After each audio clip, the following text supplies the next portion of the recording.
Hey everyone, Chris Sawyer here. The Varietal Show is back. I am sitting here in Oakland, California. You heard me, Oakland, California. This is actually the Grand Lake District of Oakland, California. Let's be specific about that. I am here at Bardo's, which is an amazing restaurant and lounge. I am here with my great friend Seth Bregman, and Seth, we've talked a lot about me coming here, and I'm super excited to be here. We have fun together. We talk a lot about wine. We talk a lot about food, and I haven't even been to this restaurant. And here I am with him and you guys, and I'm going to have him tell you something about this restaurant in a minute that makes it super special, and the reason it's just like no one does this, and he's so smart for thinking about this idea. But I also want to introduce Ben Dimond too. And you're right, it is Dimond, not Dimond. Ben is actually South Carolina boy, and he does not talk like this. But he is definitely he's California now. And the fact is that he is the mixologist and beverage director of Bardo. You can hear people in the back where you are during business hours. Luckily, Chef does have the day off though, and you will see Chef in a few minutes because his shirt rocks. But right now, just kind of give people the concept. We do have cocktails in front of us, and this is really about cocktails. We will talk about wine, but cocktails are really important, and you'll understand why as soon as Seth kind of tells you the reason that this restaurant is so different and so dynamic, and it has a lot to do with our childhood, you guys. And you can hear the drinks being made right now because it's popular. So Seth, tell us a little bit about this restaurant and the concept of Bardo. Well, thanks for being here, Chris. Yeah. Always happy to talk about the origin of Bardo, which really is based on my upbringing. In the late 60s, early 70s, and my folks, in particular my mom, throwing parties for the neighborhood friends. And back then, the way people were entertaining was going all out. Going all out. And you remember that, you guys, when you were young? Parents and grandparents going all out when you came over. I remember it. Yeah, pulling out all the stops. What can we do to make it special? What can we do to make it delightful, interesting, fun, and also my mom happened to have a excellent taste in furniture and design, and so our house really had like a mid-century theme going on. We do have some of those pieces from our living room in the restaurant right now. Yeah. But really, it's about creating an environment that people feel at home, like you might be in somebody's living room, where you're being well cared for, food is great, cocktails are great, people are friendly, really trying to create like a community party atmosphere, but like with your friends. With your friends. This is comfort time, you guys, and I'm feeling comfortable right now. I feel real comfortable with this in my hand. This is a little golden era drink right here. You guys can see. Hello. Ben, tell us a little bit about this and really what it's about, the golden era, how you designed this drink, and we'll go down the line here. Great. Well, yeah, thanks, Chris. Yeah. This one specifically, this one was created by a bartender here named Shayna. She's also an herbalist. This one was sort of like highly conceptual. So she had, Conceptual, you guys. she had this whole idea about sort of like masculine, feminine dynamics, and it's like kind of represented through this whole thing. Like there's turmeric juice and passion fruit, kind of masculine. That's why I feminine. like it. Yeah. There's bourbon, ginger liqueur, egg whites. It's sort of like it's kind of like a golden milk, but yeah. More I love egg whites and frothiness on the top. It's good. It's got texture, you guys. Texture. It's an amazing drink. I mean, and the golden era to you, what does that signify? Well, I know that when I was growing up, I was a little bit on the young side to really kind of dig in like the adults were, but I was trying to do my part. I was behind the bar you know, making those 7 and 7s and gin and tonics. Yeah. But how do you do that now? You know, and why should those folks have more fun? Yeah, exactly. We got wine, or actually beverage number 2 right here. This is a good looking beverage. Tell us a little bit about this one, Ben. So this is a classic Cosmopolitan. About a year ago we started this. We devoted a page of our menu to just the best versions of classic cocktails we could make, and this is one of them. Coming up with this, the discussion was: is a Cosmo a martini or is it a daisy? And we went kind of back and forth. We want to make it like, you know, real boozy, a little splash of cranberry in there just to kind of give it color, or do we want it, you know, shaken up and a little more refreshing? And this is what we went with. Just an easy drinking classic. It's a classic, you guys. I think everyone out there that's listening to me right now has probably had a Cosmo in their life. And if you haven't, you need to, and you need to come to Bardo to have one. That's exactly it. What do you think about this fine beverage here, Seth? This is such a easy on the palate, clean drinking Cosmo, but it's you know, the team really dialed it in. It's perfectly balanced. Every time I get it, it's the best Cosmo I ever had. Yeah. And remember, cranberries are not just for Thanksgiving, you guys. They really do make a difference in our lives on a daily basis if you drink the right beverages. Okay. And as I can see, you're getting kind of low there on yours. What one is that I need to have after this show? This is my favorite one on the menu right now. This is the Jackie O Daiquiri. Jackie O Daiquiri. You heard it right. Jackie O Daiquiri. I'm ordering that the minute this show stops. As far as the drink itself, you know, the chef was developing his new menu for the spring, and he had jackfruit on the dessert list. Oh, jackfruit. Oh, and man. I like jackfruit, but I feel like a lot of people haven't ever even had it before. So it was like, well, gotta do some of that. It's gonna be in the building, like, yeah, we gotta use it. So, and you know, a lot of the way our signature cocktails come about is we make an ingredient that sounds cool. Yeah. You know, we're coconut fat washed in some tequila, or making like a jackfruit syrup. And then it's just, well, what can we do with this? We can find something cool, you know, make it to the menu. I've only had jackfruit in Jamaica, and it's really amazing, you guys. It's a crazy kind of fruit, and it's just like kind of big, and you're like, it's kind of actually very delicate on the interior, but it's very, very cool. And it's like, some people love it and some people hate it, but when you have it in a drink, it's amazing. Most of it sells to Japan anyways, so like, you know, no one knows anything about it as far as the majority, but when you make a great drink with it, man, it tastes good. And as far as the name of this drink, I think it kind of plays into the whole aesthetic here. You know, when I started working here, what I really found appealing was just sort of the idea of hospitality, not, you know, putting forward like the best things. And did a little research trying to come up with a name, and we discovered that Jackie O's favorite cocktail was a daiquiri. It's like, well, if she was coming to dinner, like this is what I would serve. Jackie Onassis, you guys, you got to remember that. She was real, and she had preference. She had amazing sunglasses too. Let's not forget that. That was, you want to talk about the '60s style. Jackie Onassis was the it of the style. Everyone had those glasses because of her.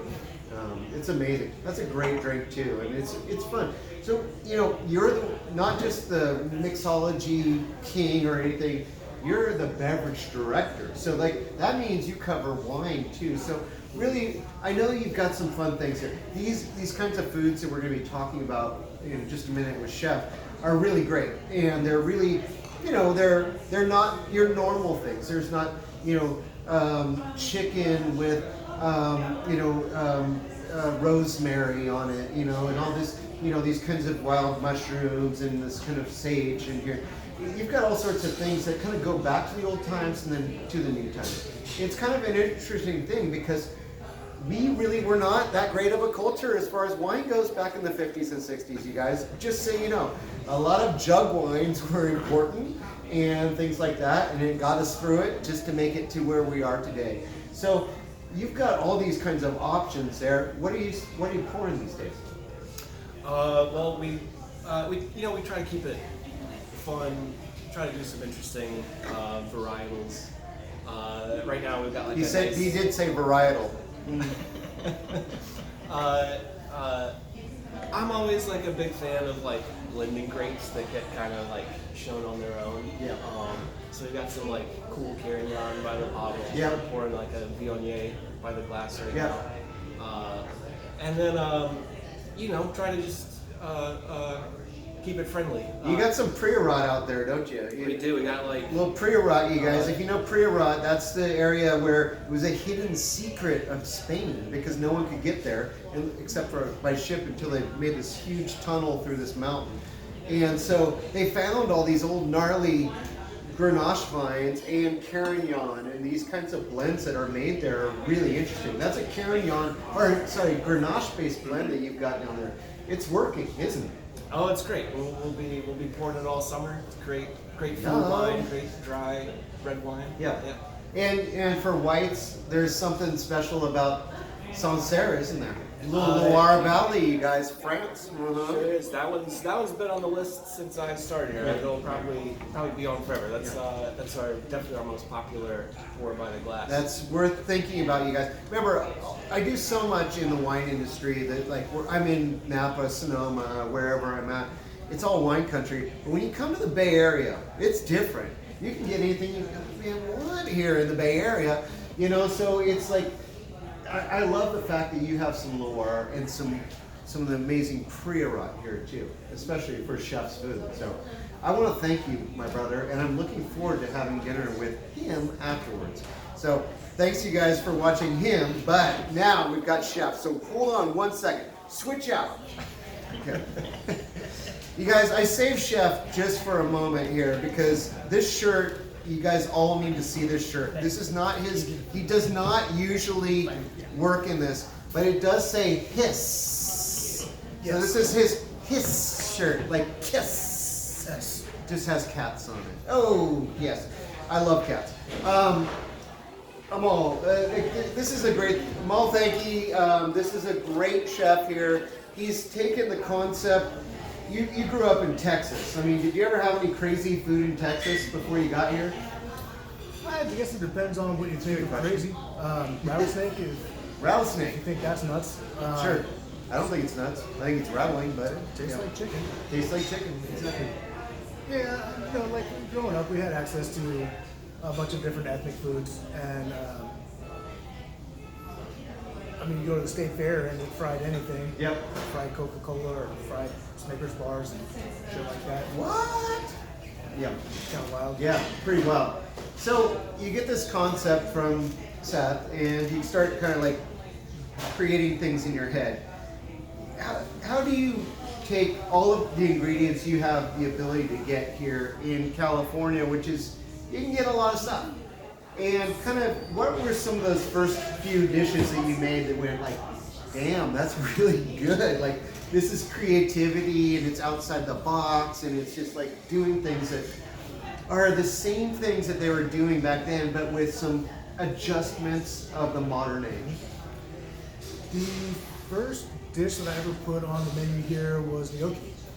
Gnocchi. I have a special recipe for gnocchi that's non-traditional. Hang on one second. I hear something going on back there.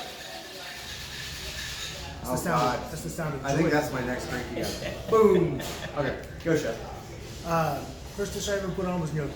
Gnocchi. And it is non-traditional gnocchi, and then using gnocchi as kind of a canvas to showcase seasonal ingredients. That is very important to me. I mean, we're in California. Yep. Why would you not? So blending in what is always in season at the best, and preferably local from California and sustainable, of course, is top priority always. Hold on, I just had an out-of-body experience finishing this off. I don't like it. What was in that first one, that first spring gnocchi? Was it spring gnocchi that you did? Honestly, Seth, I can't remember. That was like 4 years ago. That's a long time ago, you guys. 4 years ago. Remember COVID? Do you remember much from COVID? Okay, good. Yeah, that gets my point across. Pre-COVID. Yeah, pre-COVID. you know, as far as you go, I mean, as proprietor here and these kinds of things, you taste his foods. Why, you know, the spirit of what you want and the enthusiasm of this food is there, is it not? It sure is. Yeah, no, it really is. And I'm surprised too, because there's things coming out that I wouldn't necessarily expect. You know, like even Chef has a real flair for vegetarian dishes. So there's this amazing roasted cauliflower that comes out in sort of it's like a giant bouquet with that mint remoulade and peppers. Pickled chilies, toasted pine nuts, Really and citrus. delightful. Why do I want this right now? I don't know. Why are we making you hungry? That's a good question. That's amazing. I mean, it is the amazing thing about California. I mean, we really do grow these things. We create these things.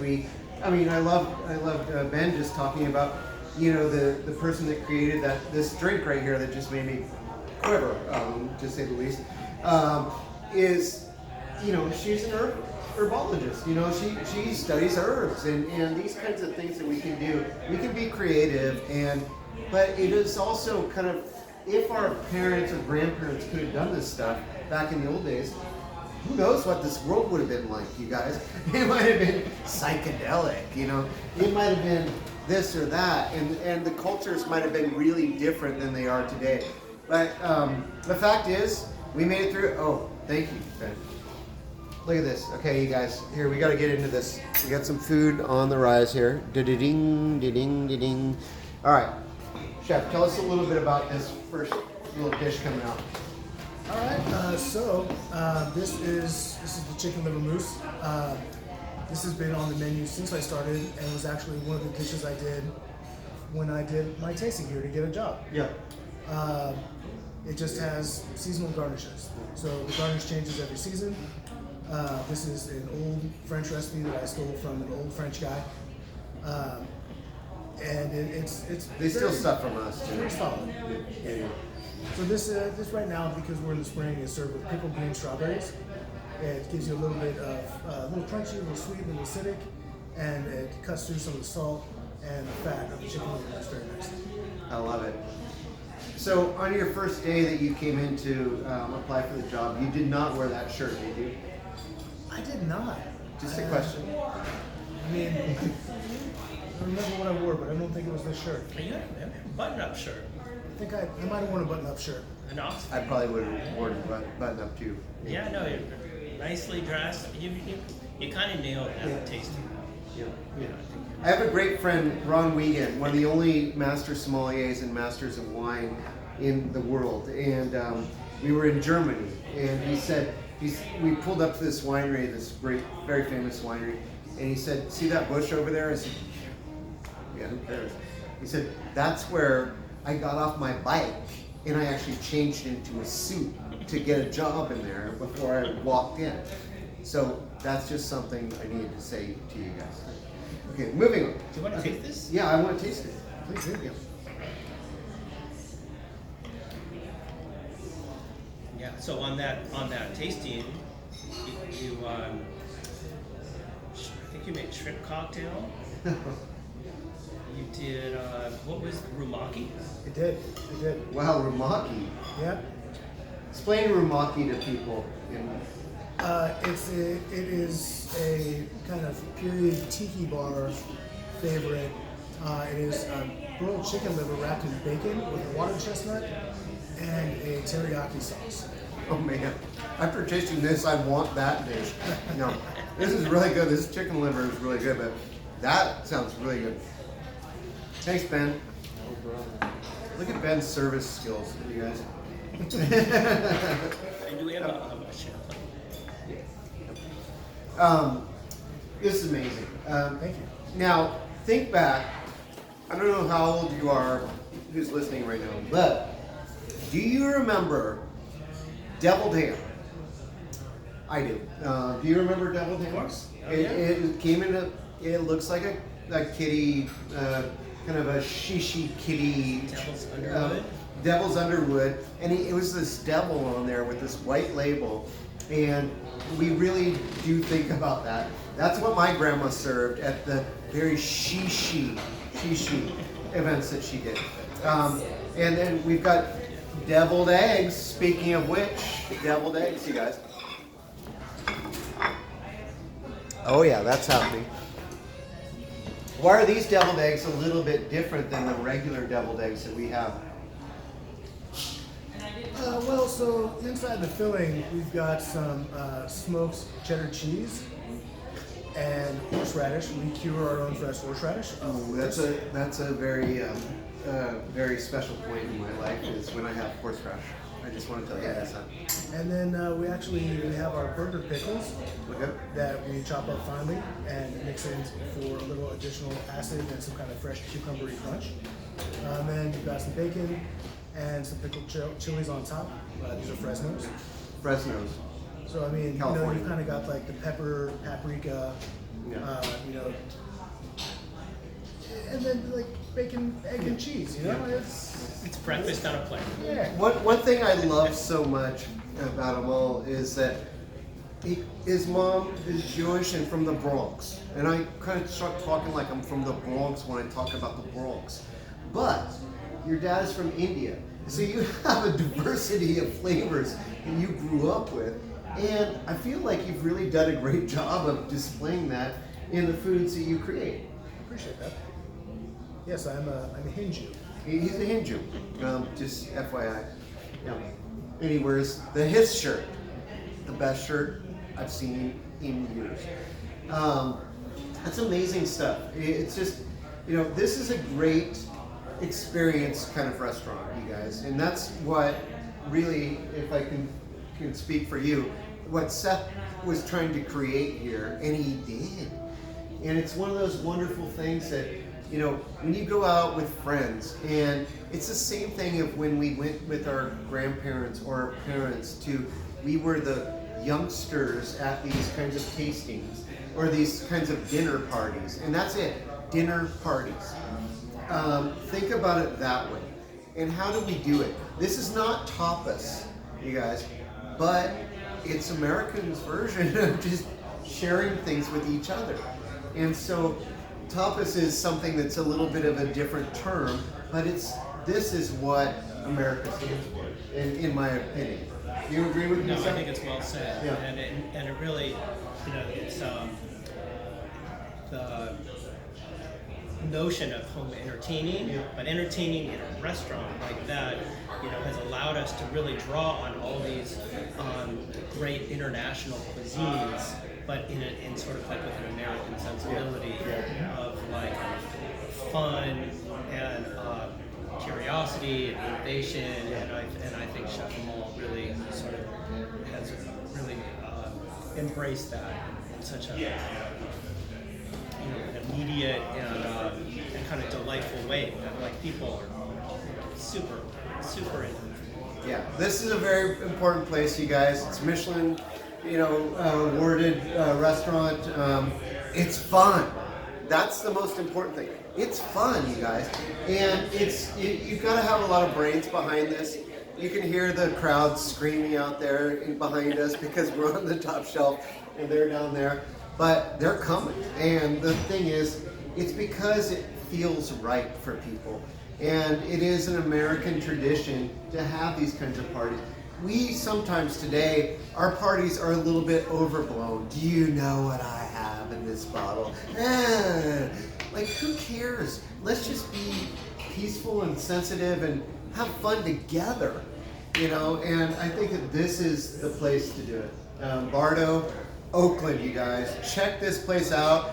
Love these guys. Thank you, Chef. Thank you for wearing that shirt. Absolutely. Yes. And thank you, Seth. Thank you. You are the man. And thank you guys for being you and watching this show. And please eat more stuff like this. Let me show. I'm going to end it all by just making you suffer and showing you how great this is. And we are going to eat this together. Thanks for tuning in, and we'll see you next time. Cheers.